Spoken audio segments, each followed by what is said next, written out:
Act as if, and you'll become. Start becoming, and you'll always be. This episode will be about an article on emotional responsibility, which is one of the three pillars of a firm and fair relationship. Our three pillars are gratitude, self-awareness, and emotional responsibility. Before we get into it, give me the three freebies. Like, share, and subscribe. I'm your host for the Firm and Fair podcast, Spencer, and we have work to do. Let's get to it.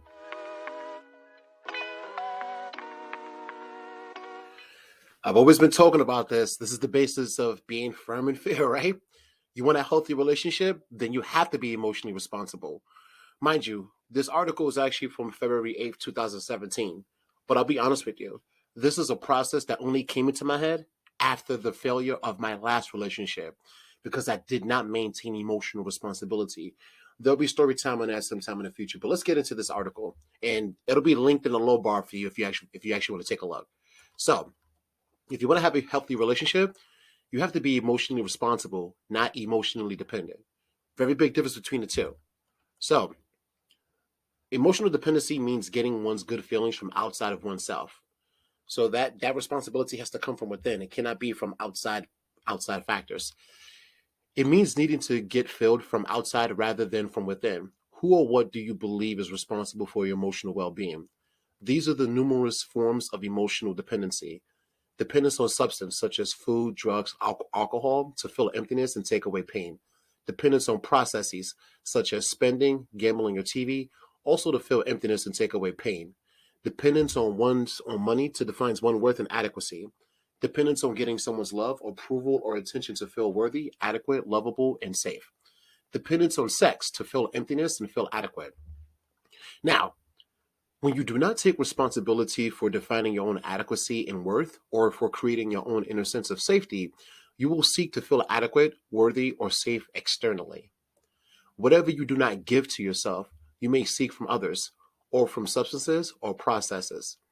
Emotional dependency is the opposite of taking personal responsibility for your emotional well-being. Yet, many people have no idea that this is their responsibility, nor do they have any idea how to take this responsibility. We're going to read that part again because this is the part I actually want to hammer home. The reason why this podcast will be existing is because I want to make people aware of three factors, just these three. You get these three down pat, your current relationship or your next relationship should be going swimmingly well. Gratitude, self-awareness, and emotional responsibility. Let's read that part again. Emotional dependency is the opposite of taking personal responsibility for your emotional well-being. Yet, many people have no idea that this is their responsibility, nor do they have any idea how to take this responsibility.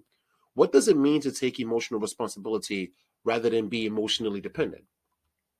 Primarily, it means recognizing that your feelings of anxiety, depression, guilt, shame, anger, jealousy, aloneness, irritation, and so on come from your own thoughts, beliefs, and behaviors rather than from others or from outside circumstances. So, once you understand and accept that you may create many of your own feelings rather than your feelings coming from outside yourself, then you can begin to take emotional responsibility.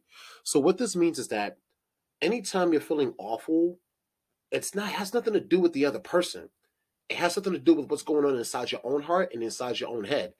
So you have to be self-aware to the extent that, okay, this person is not truly responsible for my bad feelings.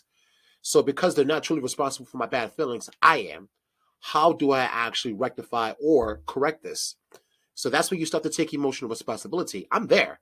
I'm so happy that I'm there because it allows for me to step outside my own self when I'm dealing with another individual, and also just to be there for them. Just to be there for them in their time of need, because even if they're upset or mad, I can't be upset or mad because all that does is emotionally overcharges, emotionally overloads. And you can barely handle your own emotions, right? So the question begs to be asked, what do you do? For me, I like to put up a stone wall or gray face where I don't show any emotion whatsoever, but I let that person know that they're heard and that I always open my arms to give them a hug and let them know that they're heard. Is there anything else that they would like to talk about? How can we fix this together? Because if you're with that person, then you're in this together. So let's continue in the article. For example, Let's say someone you care gets angry at you. If you're emotionally dependent, you may feel rejected and believe that your feelings of rejection are coming from the other's anger. You might also feel hurt, scared, anxious, inadequate, shamed, angry, blaming, or many other difficult feelings in response to the other's anger. You might try many ways of getting the other person to not be angry in an effort for you to feel better. Let's read that again. You might try many ways of getting the other person to not be angry in an effort for you to feel better. However, if you are emotionally responsible, you will feel and respond entirely different. The first thing you do is tell yourself that another person's anger has nothing to do with you. Perhaps that person is having a bad day and is taking it out on you. Perhaps that person is feeling hurt or inadequate and is trying to one up by putting you one down. Whatever the reason for the other's anger, it is about them rather than about you. An emotionally responsible person does not take others' behavior personally, knowing that we have no control over the others' feelings and behavior, and that we do not cause others to feel and behave the way they do, that others are responsible for their feelings and behaviors just as we are for ours. Whew. If you can read that or listen to what I just said, and if you actually internalize this should take a load off of you. A load.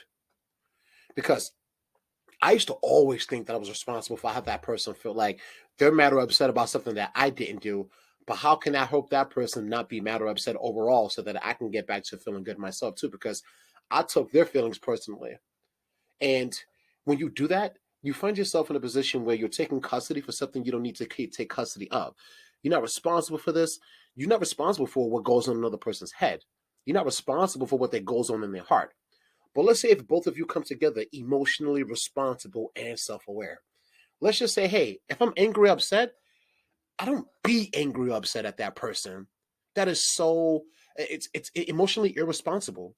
All I can do is tell them, hey, I'm actually angry or upset about this. Let's just have a conversation about this. Let's get through this together. Because I don't want to emotionally overload them.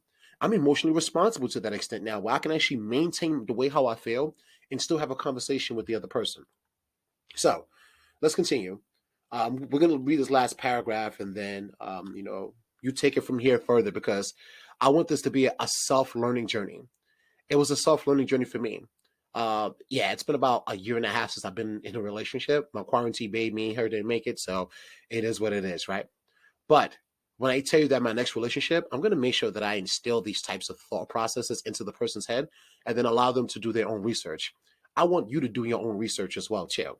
Let's continue on to this last paragraph. So, the next thing an emotionally responsible person might do is move into compassion for the angry person and open to learning about what is going on with them.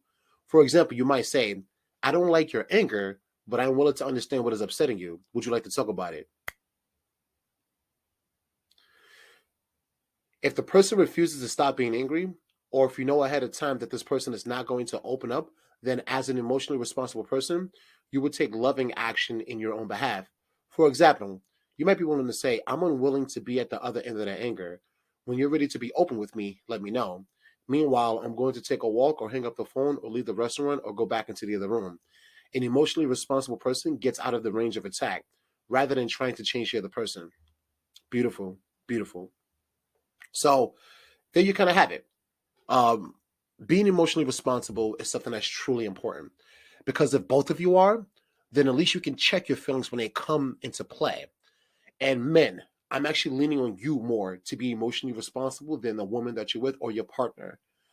You're going to have to actually instill these principles and values in them. Act as if, and you'll become. Keep on coming, and you keep on becoming, and you'll actually be. Yeah, a little Freudian slip there. But yes, you look like you're starting to do better. I'm doing better. We all will. This is the Firm and Fair podcast. I'm your host, Spencer, and I'm out.